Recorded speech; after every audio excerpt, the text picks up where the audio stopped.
Hi, right. So I'm Dave. Some of you probably already know me. Thank you for taking the time to come here today. I know you're all knackered. It's been 2 days of full-on SpringOne. So winding down now, and I've got the honor of presenting this little piece to you. So this is kind of a highlight of what I and some of the other people in the team, it's been quite a joint effort, I must say. I can't really claim to have solved any of the problems that I'm going to describe here, but I might have been quite persistent asking other people to solve them occasionally. So Spring Boot 2.2 is just about to hit the streets. We have a release candidate, and you definitely should try it. And you will see, probably if you're measuring it, you will see quite a lot of interesting improvements in resource usage, performance generally. And so I wanted to just give you a quick tour of what we've done, why we did it, and in some cases how we did it. And give you a few ideas also for how to take advantage of the changes that we've made, but also to copy them, I guess, and to improve where you can your own code. Because, I don't know, I mean, unless you're unusual, you probably don't write code that's entirely clean and performs the best it could the first time you write it. So it's always interesting to go back and look if you're worried about it. So I've been giving a version of this talk for a while. I gave one last year actually at SpringOne. And at that time, for that presentation, I was mainly concentrating on startup time because it's kind of obsessed me for a while. Mainly because of the whole serverless and scale to zero concern, actually. So the fact that sometimes you do actually want to start a process very quickly. But also, I think probably equally because as a developer, right, I care about the time that I spend in front of my IDE just pressing run tests, run app, run smoke tests, run this, and if it takes a long time to start up, then that's irritating. So I focused on that for a while. And I do have a section in this presentation on startup, so I'll give you the highlights of that as well. But I haven't gone into so much detail because I wanted to make room for some other things. And there are some runtime improvements, performance improvements in a number of places, actually. So I'll have time to hit the highlights. I won't really be able to go into too much detail about any of them, in fact. But the Spring Boot team have been very busy. Spring Core in the web tier in particular have been very busy. Spring Data team have been very busy. I've got a separate section on that later as well. So let's have a look and see what I've decided to highlight. I stole this slide from Brian Clausell on the Spring Framework team. So he's done some excellent both optimizations but also measurements of performance benchmarks for Spring apps. And this is a slide that he presented, which is really making a point that, okay, so if you go home today with two things on your mind, one of them should be, we care about performance in Spring and we always have, okay? And the other one should be this one, which is basically saying, if you haven't measured it yourself, it doesn't count, all right? So there's really nothing that I can show you that should convince you to do anything. You should always measure your own use cases because everything I show you will be biased intentionally and unintentionally. It will be framed around specific improvements that we've made in the framework and not necessarily anything to do with code paths and use cases that you actually have in your applications. So whatever you do, if you care about performance, Don't just take somebody else's word for it that it's going to be better.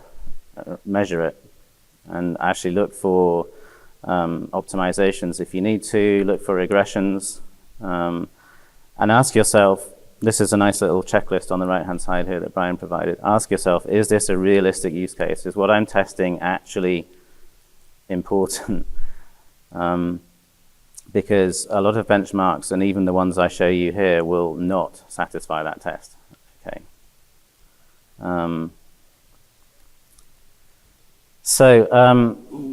Yeah, so the thing that's in bold there, in the bullet point in bold, that's kind of underlining the point here. So what I'm going to show you is pretty much framework benchmarks. I wanted to measure the effect that Spring has, and not really anything to do with business logic or, you know, real code paths or real production loads or anything like that. It's all just, if Spring is making things worse, let's measure that and then reduce it.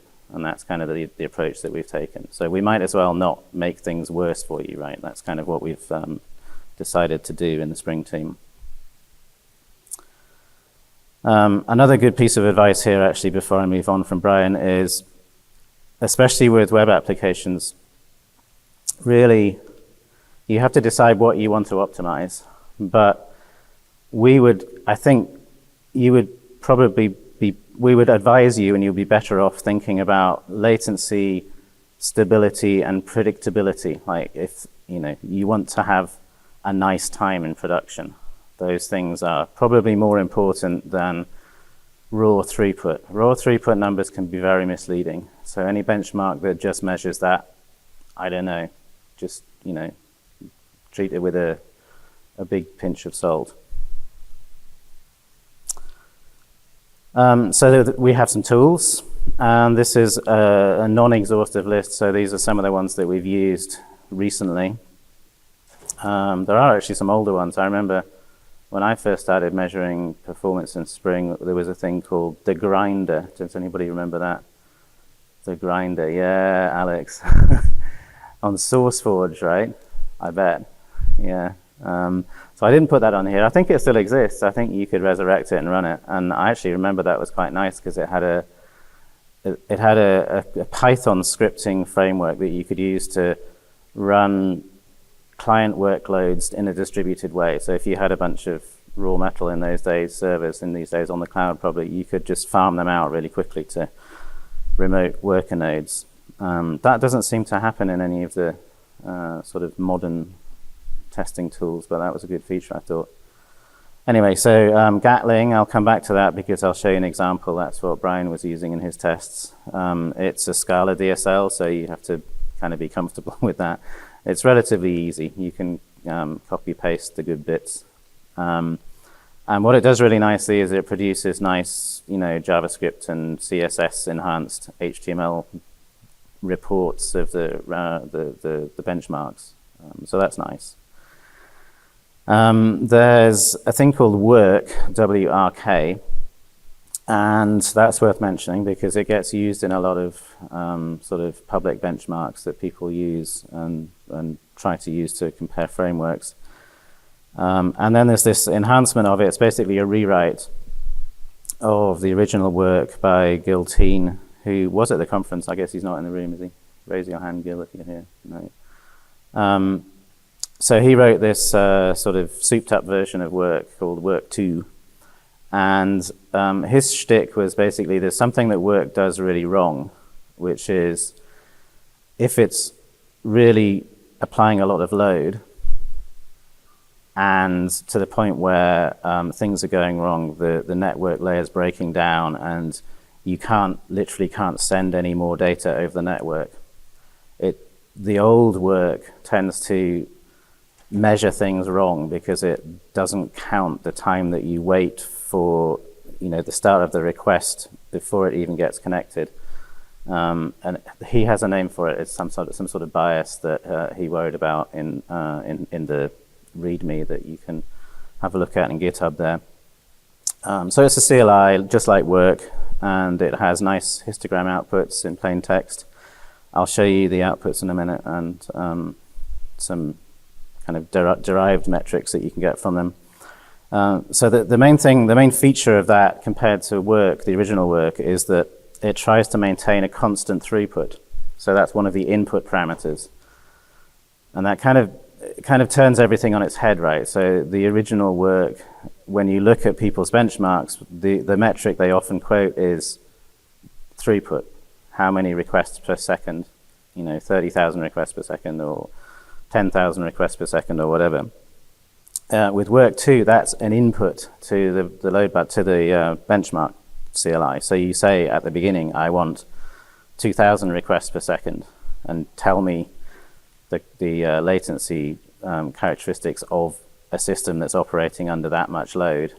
I think he's probably right. That's probably kind of a better way of measuring things. And he also, given that constraint, he's able to adjust for this bias that exists in the older work CLI, which I still use, actually, frankly, because everybody else does. So if you want to compare your results to somebody else's, you sometimes have to use the same tools. But I could recommend work 2 if you're interested in a CLI that gives you nice histograms.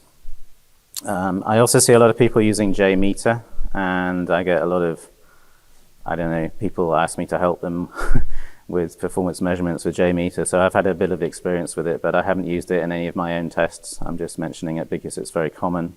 It has many features, including significantly non-web applications. So if you want to test, raw TCP, or if you want to test message brokers and those kinds of things, it's quite useful because they have plugins. They have a big ecosystem of things you can plug into it to adapt it. And then last but not least, just, quick and dirty, Apache Bench. If you haven't used it, it's really quite easy. And that's what I like about it. It's not really kind of production grade benchmark tool, but it's good for getting a quick answer, and also good for just, if you want to just apply a bit of load, right, to get a system warmed up, you can use AB on the command line really quickly. It's got a very sort of intuitive command line, a bit like curl. And it comes with Apache HTTP. So if you've already got Apache HTTP installed, because you're running a web server, then you've already got it. So work 2, this is screenshot, I guess. Cut and paste screen shot from a terminal running work 2. So the executable is still called work. Oops, I didn't mean to do that. Excuse me. Page up. The executable is still called work, but you have to do this, and you can see I've highlighted it in yellow, -R2000. So I'm saying I want to target 2,000 requests per second. I might not get there, but that's the sort of load that it's going to try and apply. And if I don't get there, it'll tell me. And then it gives you this, if you say minus latency, it gives you this nice long text histogram. And I took those text histograms, and this is the first actual result you'll see. So you can see I was running, this is the actual test I ran. I was running it on a remote GCP virtual machine. So that's another important thing, right? If you're running benchmarks on localhost, you have to question how useful that is. And okay, so you can probably see differences and you can see trends, but running benchmarks on localhost isn't actually going to be very realistic, is it? Everybody knows that, but they still do it. So I ran these ones on a virtual machine on GCP, and I ran the CLI on my laptop. So I'm really going over the internet, right? The full internet. And then I did the same thing with Spring Boot 2.0 and with Spring Boot 2.2, because we expect to see a difference. And I took the text histogram and I plotted the result as a graph, and you can see here, so Spring Boot 2.0 is the red line, and the line is the distribution of latency in milliseconds. So you can see there's a sort of median, most common latency is around 30 milliseconds, and it has quite a long tail. I mean, very few requests, but it goes out, beyond 200 milliseconds. This is just a really basic WebFlux JSON get. So I'm just taking a POJO and serializing it, basically. It's doing some work. in some CPU load, but not much. Netty, probably, given that it's WebFlux. And then exactly the same application, absolutely no changes whatsoever with Spring Boot 2.2, and you can see there's quite a big difference, actually. The median latency has gone down, not by much, 20% maybe. I've seen 30% in some cases.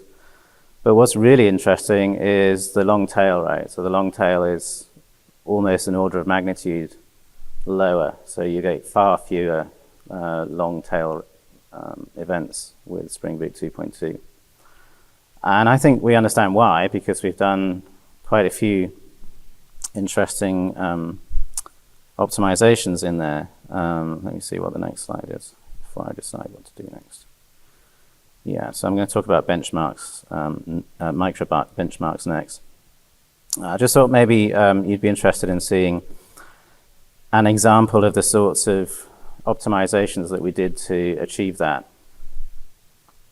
I'll come back to it later as well, because when I show the back to the startup benchmarks, when I show the results of those, you'll see these differences coming out also at startup time.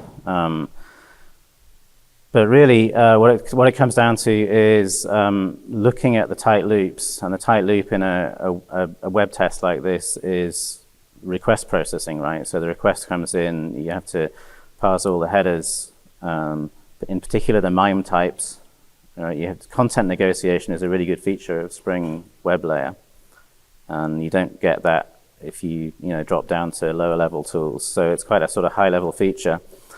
And when Brian and Jürgen were looking at that in detail, looking at the hot loop, I think Sebastian was probably involved as well. They could see the hot loop had garbage collection problems. Okay, so temporary objects being created and discarded, create, discard, create, discard. And if you do that in a hot loop, then you force the JVM to spend cycles dealing with garbage when it could be doing processing. And so I think I've got an example here of one of the changes they made. So let's have a look at it very quickly. So just give you a visual impression, really, more than anything. This is like one of, I think, maybe three or four very similar changes in MIME type utils in this case. All right, so the first thing, well, one of the things they did was introduce a cache, because it turns out the MIME type, it has to be parsed several times during a request. First of all, when it comes in, to decide who's going to be able to render who's going to be able to deserialize the content, and then again later on. So they cached it. And the other thing they did, which was actually probably more important, was, where is it? That's the cache. Media type, here it is. That's the bit there, I think. Yeah, so you see the old version was using the streaming API, stream, map, collect, and they just converted that into a regular old for loop. And, obviously you're not going to do that with every single use of the Java Streams API. The same thing applies to reactive APIs, right, where you're using Flux. In a tight loop, it can be expensive. And we knew that, but we didn't know how bad it was, I guess, until we started measuring things like this. So there were, in Spring Framework 5.2, there were 3, 4, maybe even 5 of that character of change, quite a few of them. And also in Spring Boot, into Spring Boot 2.2. Let me see if I can get back to these slides without losing my place. I knew that was going to happen. So I was there. So then I wanted to talk a little bit more about some other tools that we've used. So once you've kind of done that kind of high-level benchmark, and you've maybe identified an issue, you can also do some profiling at that point, and that will help. I didn't have a lot of material on that actually at this point, but once you've identified a problem, it's very often incredibly useful, or necessary in fact, to do a micro benchmark, to isolate the code. So in that case that I just showed you, isolate the MIME type utils, put it into an artificial very tight loop and do it over and over again, right? And then measure the performance of that in an isolated way. And the tool of choice for that has always been JMH, which is part of the OpenJDK build. It does some really neat things. It takes care of all sorts of isolation issues for you. So it creates a new class loader and runs your code in that, and then it does forking and threading. It can do parallel running of your benchmarks as well. It's really good, but I find it a little bit clunky to use. I don't enjoy the process. The writing the code is okay, but running it tends to be a little bit horrible. So what I do these days is I use this thing. So the micro benchmark runner was actually written by the Spring Data team. Essentially used it to do some regression testing for repositories in Spring Data. And so this is MP911DE. This is Mark Paluk, who's the lead of Spring Data. So he put it in his private GitHub repository. And I've made a couple of contributions to it. And we're trying to persuade the JUnit team to adopt it, because basically it's JUnit integration with JMH. So what you get is you write code like this. So on this slide you have things like at fork, at warmup, at benchmark. Those are JMH annotations.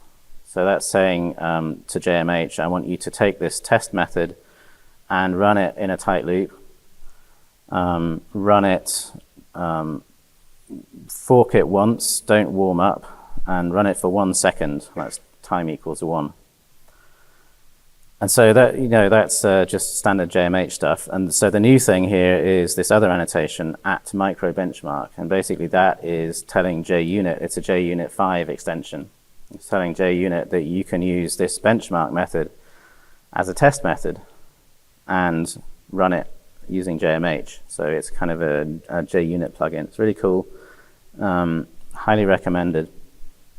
And it means that you can run benchmarks the same way that you would run unit tests. So in your IDE or however you want to run them, right, on the command line if you need to. And it's worth mentioning at that point, I guess, these things they're tricky. They sometimes don't run as well as you think they might in a CI system, for instance, because CI/CD systems are highly over-provisioned. They just want to get stuff built. They don't really care about noisy neighbors and isolation. You often get very noisy environments in CI systems. So if you run these tests as part of your CI process, you often get rubbish results. And you're scratching your head going, oh dear, what's happened? Something really terrible's happened. And then you run it again locally and it's fine. And you can't explain it, but that's just the way it is. So I often really run these on my laptop or on my desktop, IDE, and just scrape the results from there. So the nice thing about it is you can get, nice pastable text format, output formats that you can use to share your results. Might be worth just quickly demoing that so you can kind of visualize it. Here's an example. Here's an example which is Spring Boot Micro Apps. So it's a bunch of Spring Boot Hello World web apps, basically. And it's in my GitHub repo called Spring Boot Micro Apps, so you'll be able to find it. So in the tests, I'm sorry, I can't improve the font size on that one, but you'll be able to see at least visually an impression of that. That's test Java. There's a package called Bench, I've made that, and then in there's a micro benchmark with these annotations, at micro benchmark. I can make that bigger. So here I've got one benchmark called main, and I've parameterized it so that it will run possibly many times. So I've got an empty application, a reactive application, a micro application, a functional bean definitions application. I'm going to run the same benchmark test for each of them. And then I parameterize it down here, so I can just uncomment my comment, if you see what I mean, and I can just run one of them for you so you can see how it works. So if I just run the vanilla demo, then I can just do run as JUnit test. And it goes off and it's figuring out the dependencies. Now it's running it first time, second time, third time, you see. So it's for each of these loops, it is creating a new virtual machine, running the demo application. So that's demo application, which is a Spring Boot application, and then doing it 5 times, then stopping, starting again, doing it 5 more times. So I've got 10 runs altogether. And here's the output, the sort of standard output from JMH. And this one is comma-separated variables output, which I have implemented using the JUnit framework. So there's a sort of more cut, pastable kind of into a spreadsheet kind of format here, which I find very useful. And this one also has the median measure of the startup time. So the startup time there was 1 second median. And there's some other interesting things here. So I'm measuring the number of beans, 95, the number of classes loaded, 4,600, the heap used, 6.7, and that will be significant. I'll come back to that later. And also the total memory used. And the total memory used is a heuristic based on JVM metrics that you can get from JMX. So it's total heap, total metaspace, number of threads times stack size, plus one other thing, I can't remember what, but there's another memory metric that you have to add to get kind of an estimate of how much memory it's using. So that's 47 megabytes. Okay, moving on. So the histograms that I showed you, they were kind of showing you that we've improved the end-to-end request processing in Spring Web. And what the example I showed you was actually MIME type handling. But there's another one which is, well, there's actually a bunch of them which are all sort of aggregated together. And I wrote a micro benchmark which did, instead of an end-to-end web test, it just did dispatcher handler, which is the core of the WebFlux web processing, request processing thing.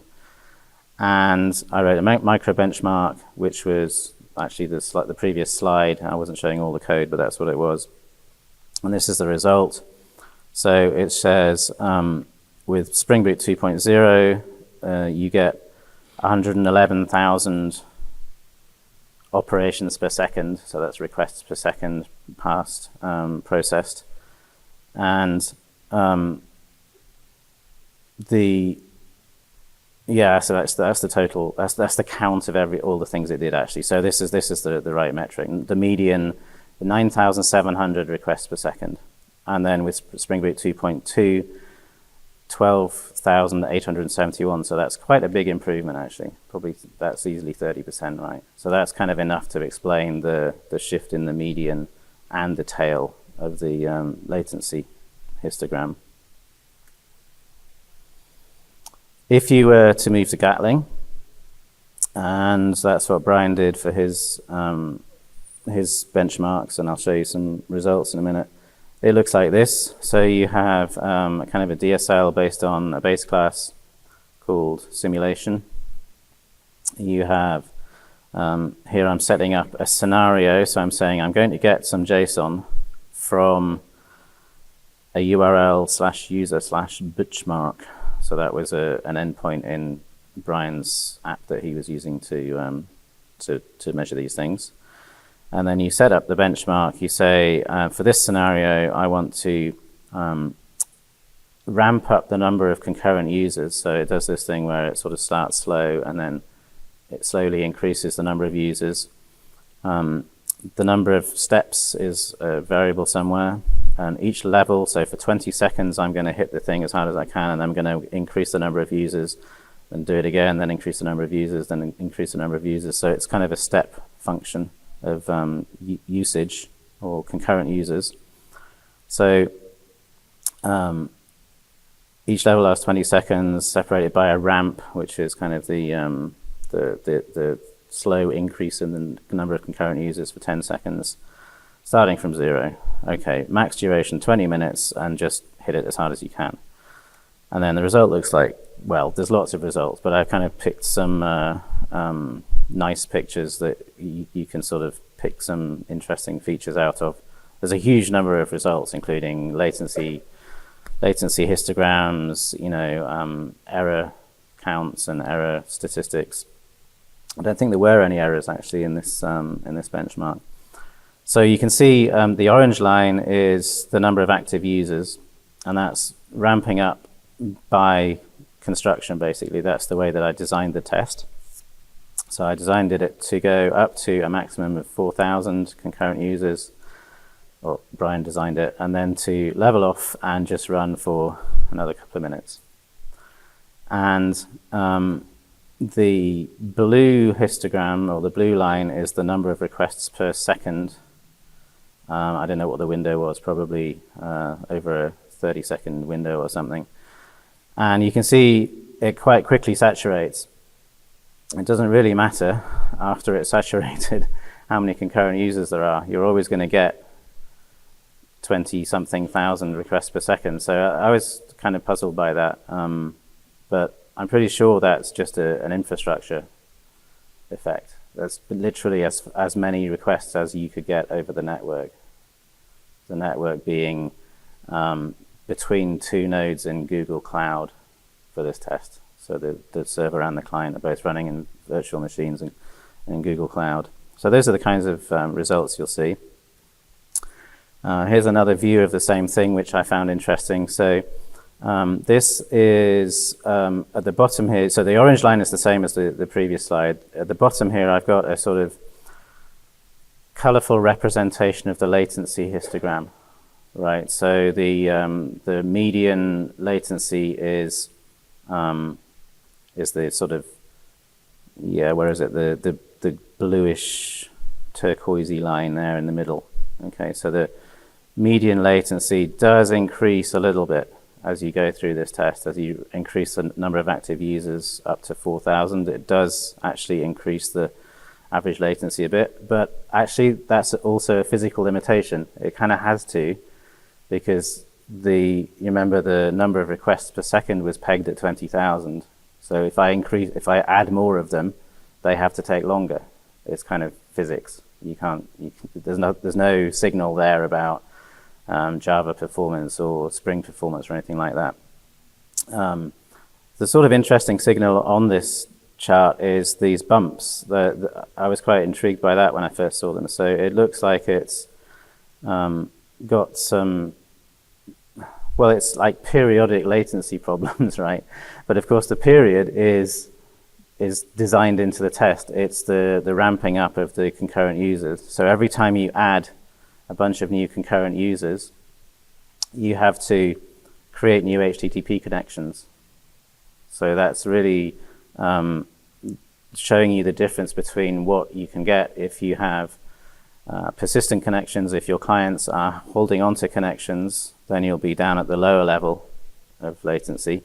And if your clients always reconnect for every request, then you'll go up to the highest level of latency.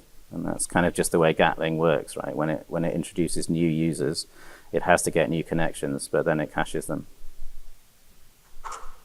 So there's a lesson there, right?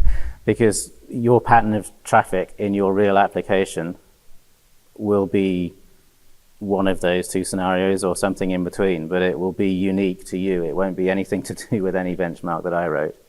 So these are the things you have to think about when you start writing your own benchmarks. It's tricky. So summary of the results from Brian. Spring MVC and Spring WebFlux both got a pretty much equivalent boost of performance in terms of Just you know, the median of the latency distribution changing by, you know, 20-30% ish. Spring WebFlux did have a bit of it was actually worse than Spring MVC for a while back with Spring Boot 2.0. It used to be quite unstable. You would have, you know, blips in latency that you couldn't really explain. So those seem to have been ironed out, and you could almost certainly explain that in terms of garbage collection being much more efficient. Also, in older versions of Spring WebFlux, the annotation model was slower than the functional one. So the functional declaration of routes used to be more efficient, and now it no longer is. So we've optimized the S out of that and improved it a lot. So higher throughput, lower latency overall, and some amount of that is also not in Spring at all. It's actually Reactor and Reactor Netty. So the Netty integration that Reactor provides and Spring WebFlux sits on top of. It's entirely equivalent changes to the ones that I showed you though. Looking at tight loops and unrolling streaming and optional and things like that. Very subjective though. Okay, so that wasn't all of the runtime improvements. I am going to actually come back and do a few more later. I'll just recap the startup results in case you didn't see that presentation already. There's a few new things in here because every time I write it, there's something new. Here's my how can I make my app go faster slide, and it keeps getting longer. I did take a few things off, but there are new features now as well. So in particular, I could draw your attention to this one. So at configuration, proxy bean methods equals false. All of the Spring Boot configuration classes in 2.2 have this flag, and it does help startup time. Excluding stuff from the class path is the #1 best thing you can do. I don't include things that you don't need, but that's obviously not generic advice that everybody can follow in all cases. Spring Context Indexer has a very small effect, but every little counts, doesn't it? It'll be much bigger for large applications where there are hundreds of beans. Definitely use Spring Boot 2.2. Using a explicit Spring config location doesn't make a huge difference now. It used to.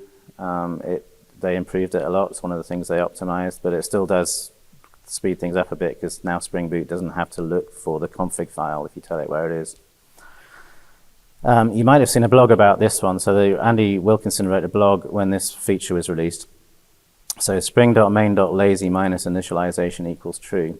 We don't make it true by default because we don't think that's a good idea in production, but it's a really good idea in development, right? If you want your integration tests to start faster, the chances are that your integration tests are not even going to hit all the code paths.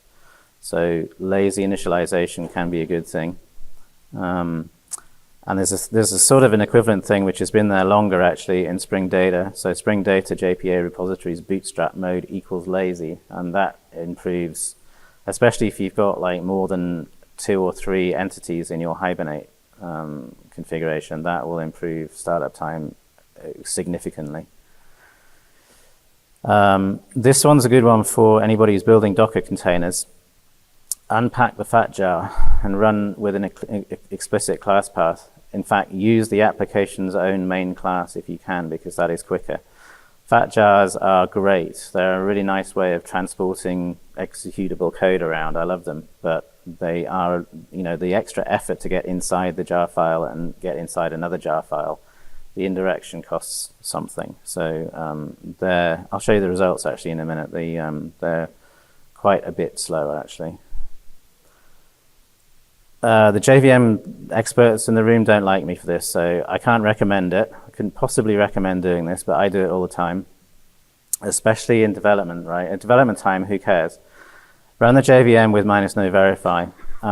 That is deprecated, I'm told, in Java 11, so eventually that flag is going to disappear. And the way you're supposed to replace it is to use AppCDS, so class data sharing. I've had some success with that, I have to say. So Java 11 with AppCDS is pretty much as fast as Java 8 with minus no verify. So I think it's getting close to believable.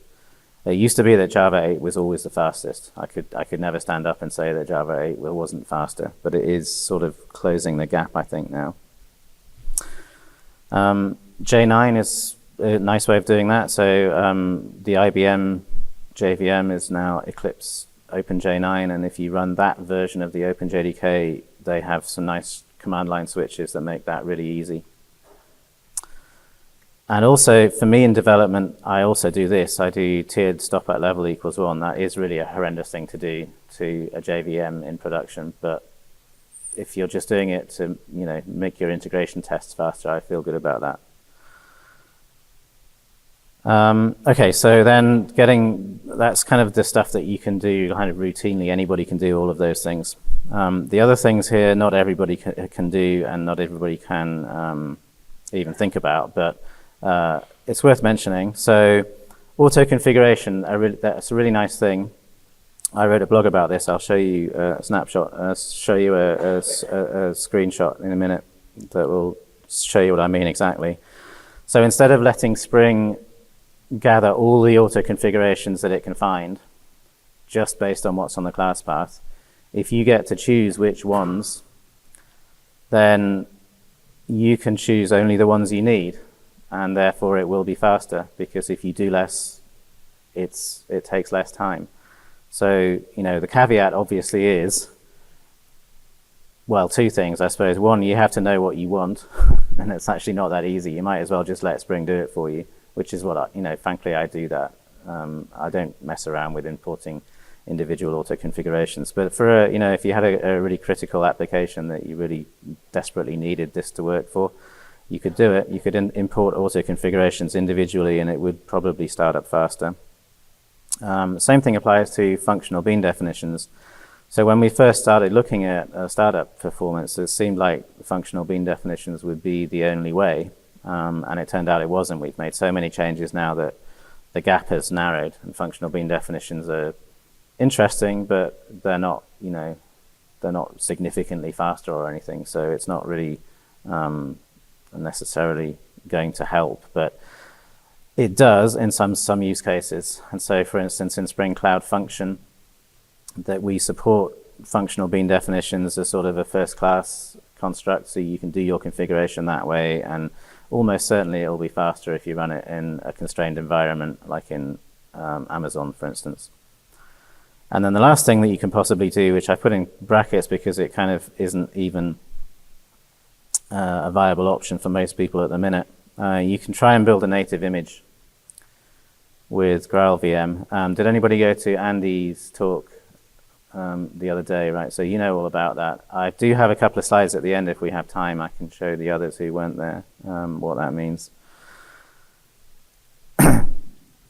But this is the punchline, basically. So this is the one that I like, the picture I like the most from my startup research. It's a scatter plot of the startup time in milliseconds on the vertical axis versus the number of classes loaded on the horizontal axis. So what that shows you is it's quite a tight correlation. Like, it gets a bit scattery at the end, but it's quite tight. It's not exactly a straight line, but that's quite interesting, and I've never really been able to get to the bottom of why not. But it's a very tight correlation, and so what that tells you is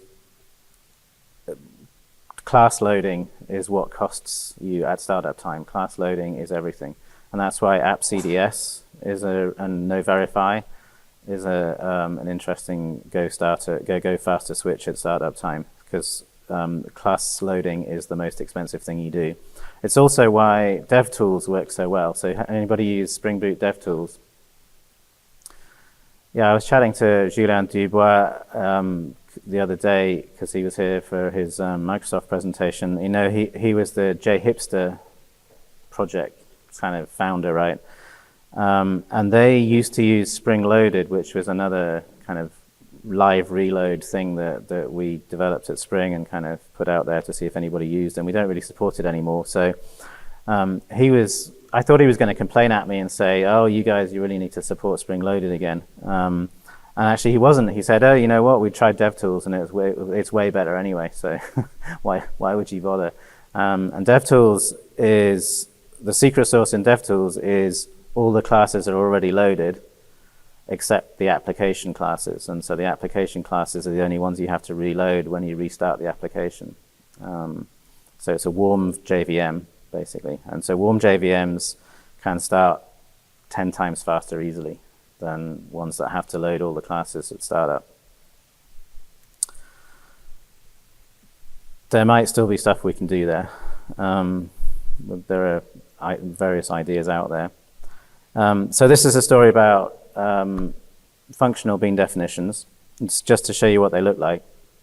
So we have this thing in the Spring Cloud Function called @enable function deployer. Oh no, that's irrelevant actually for this story. So the main story is this. This is the application context initializer. So instead of creating @bean methods, you implement application context initializer, and then in the initialize method you do context.registerbean, context.registerbean, and stuff like that. So this is actually code taken from the Riff, Project Riff Functioninvoker, Java Functioninvoker, and we switched it over to functional bean definitions because of this, basically. We were measuring the startup time in CPU-constrained environments, and so the Riff numbers here are the old Riff versions, and this SCFN is code name for basically what we eventually implemented. So we had, 2.8 milliseconds, 2.8 second startup time with 4 CPUs with the old code base. That was Tomcat and normal bean definitions, @bean definitions. It would run with 1 CPU. It would take nearly 17 seconds to start up. And you can run these kind of tests really easily in Docker, right? You just do docker run minus CPU equals 1, and you can constrain it. So we were kind of horrified by that. It runs like 7-8 times slower. So we refactored it all into netty and functional bean definitions, and now it starts in a second. So we've improved the startup time for this application in this environment by a factor of 15. And if you like, it's a real application. It's something that's actually used in Project Riff. Anybody who ever writes a Java function in Project Riff runs this code. Right, so the benchmarks from this repository, there are loads of them actually. So if you visit that repository, there's a top level README, and then there are lower level directories, each with READMEs that have other interesting results in. These ones show the difference between netty Spring Boot 2.2 and 2.0. And what I've highlighted is the startup time going down from 960 milliseconds to 760, so that's nice. But also, I think probably even more interestingly, the memory usage has gone down. So down from 55 to under 50 megabytes total memory, and the heap size down to almost 8 megabytes. So that is mainly to do with all those garbage collection savings that we made. Things like the MIME type utils change that I showed you earlier. And if you compare that with Spring MVC and Tomcat, there is also a very significant improvement in startup time. But you will notice that Spring MVC and Tomcat uses much more memory. There's been a big improvement, like from this one I'm highlighting here is with actuators. So it's just a plain web application with actuators. 86 megabytes with Spring Boot 2.0, 70 megabytes with Spring Boot 2.2. So that's still a lot more than netty, and that's actually what netty and WebFlux are giving you, really. Smaller thread pools, so you use less memory. And it starts up, 50% quicker. That's actually pretty amazing. 500 milliseconds quicker. mainly because we switched off all of the actuators by default. I think they were already off in Spring Boot 2.0, right, Phil? But all the beans that were backing the actuator endpoints were still there. They just were lurking in the background and costing you startup time. So when we removed those, if the endpoint wasn't being used, we'll remove the backing bean behind it. That had a big impact on startup time and also on memory usage. So this is what manual auto configuration looks like. So I'm, instead of using at enable auto configuration, I'm using Spring Boot configuration and import auto configuration. So this is a sort of minimal recipe for what you need to run a web app with WebFlux and Netty. It's 1, 2, 3, 4, 5, 6 configuration classes. And it's a pain, you know. I wouldn't want to have to remember that every time I wrote an application class. So, you know, it's kind of a neat thing that you can do, and these things do run much quicker. This thing probably starts in, instead of 760 milliseconds was the result from the previous slide, right? This probably starts in 650, something like that. So I have been experimenting a little bit with ideas to make that more easy to consume. One of the ideas I had was this. So there's a link for you, Spring Boot features in my GitHub organization at the minute. So you can replace all of that previous slide with just one WebFlux configurations, right? I know I'm building an app with WebFlux, so surely I can just encapsulate that into a single feature. And so that's kind of the idea behind this. So you could have WebFlux, and then you could add JSON for JSON. And you could add Hibernate for JPA. And so you would sort of build up an explicit menu of the features that you want in the application. And because of the other changes that they've made in Spring Boot to make it much more efficient, I haven't really pursued this as, you know, I don't want it to be part of Spring Boot 2.2, but I guess we're still thinking about it. If anybody's interested, come and talk to me. Also worth mentioning, I guess, with the same kind of flavor is this thing called Spring Foo, which is Sebastian's project. So it's Kotlin only, but it also has this characteristic that you have a menu of features and you pick the features you want. So it starts up very quickly because of that. It's still Spring Boot, but it's not using @configuration, it's not using @bean, it's not using annotations at all. In fact, it's a DSL in Kotlin for adding. So this one just says, I want a reactive web application. And here are some handlers for you. And I'm going to use Jackson at some point, right? So that's kind of a very interesting new project that does create very lightweight Spring applications that start quickly and use very little memory. So this is what you can get, and sort of tells a story about why I haven't really pushed very hard on this, either the functional or the manual bean definitions. So this is PetClinic startup. So not on my laptop, on a slightly faster machine. You can start a PetClinic in, my fastest was actually less than a second. I'm not showing that on here. So the fastest PetClinic in the world starts in 950 milliseconds or something like that. The way I did that was with AppCDS, where the AppCDS cache, you pre-build a cache. I put the AppCDS cache on a RAM disk, and everything I read about RAM disks tells me that they don't make it faster, but it did. It was probably about 20% faster, so less than a second for the fastest PetClinic in the world. But these ones are telling a story as well. So the blue ones are the normal auto configuration, and I've got demo and actor. So actor is with the actuator, and demo is just a vanilla PetClinic. So adding actuators sort of adds a little bit of overhead, 250 milliseconds-ish for the blue dots. And then you've got fully functional beans and manual bean definitions. So the manual bean definitions are done using that Spring Features project, and the functional bean definitions are done with another thing that I experimented with called Spring Init, which you'll find in the GitHub organization, Spring projects, experimental. So that was a thing that you could generate functional bean definitions at compile time, basically.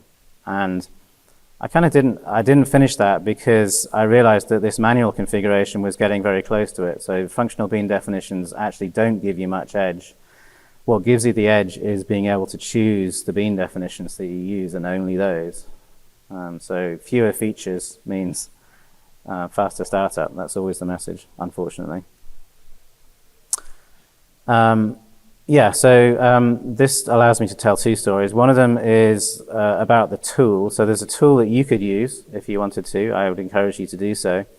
You can check out this repository here, which is my Spring Boot startup benchmark repository. It has a subdirectory called launcher. If you build the jar there, that's this one, benchmarks.jar. So I ran java-jar benchmarks.jar, and then the second argument is the fat jar from start.spring.io. So that's a Spring Boot application that we run on Cloud Foundry. And I did it with Spring Boot 2.1 and Spring Boot 2.2. And this benchmark thing spits out three numbers. It spits out how long does it take to start up with a jar, with an exploded, so that's the fat jar, an exploded jar with the jar launcher, so that's not knowing what the application main is, and then using the application's own main class. And the thing I want to highlight is this. So between Spring Boot 2.1 and 2.2, you can get, with some additional flags on the command line, right? So there's a new feature in Spring Boot 2.2, which is lazy initialization. That wasn't available in 2.1. It's twice as fast. And that's actually pretty amazing. So that's a real application. There are real applications that can go twice as fast in Spring Boot 2.2. So I was pleased when I saw that. I'm nearly finished. So there were some, in addition to the optimizations in the web layer, the Spring Data team were very busy doing similar things, taking out streams, taking out optional. Optional is part of their public API, so they didn't remove those. They just they looked through all of their tight loops basically, and they optimized a lot. Spring Data repositories, you've got this lazy mode flag, which is useful, but there were a lot of improvements just from optimizations which are now available in Spring Boot 2.2. It was there in M5, but you could probably pick up RC1 now and get them. They published their benchmarks, and they put them in a repo here, Spring Project, Spring Data Dev Tools. And here are some results from that. So this is interesting, right? So the number on the vertical axis is the ratio, throughput ratio. So higher means more throughput. So things are faster in 2.2 by this amount, almost a factor of 2 for some benchmarks using H2, right, in-memory database. So it's a little bit of a party trick. And again, it's like I said at the beginning, you don't use H2 in production, so this probably doesn't matter to you. But it matters to us a bit because it means that we've removed some, bad code, basically. We've optimized things. We've probably improved. Haven't measured the memory usage here, but I bet the memory usage has gone down as well. So we're improving things for you by making these benchmarks. These numbers don't mean anything. They're impressive, but they don't mean anything for real life. For real life, though, there are some, interesting observations. So even with Postgres, you get improvements. So up to 20% improvement in Postgres throughput after Spring Boot 2.2. But it didn't make so much difference with that because most of that time is taken up with network schlepping anyway. Very briefly, I want to show you something that our colleague Sergey works on. Test containers. If you haven't used them, they're really good.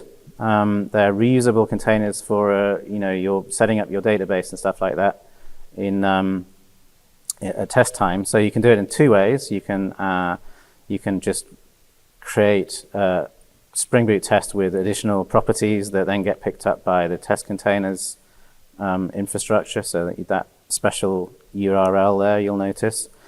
Or which is I think what they recommend, you can have a static initializer in your test that sets up a database.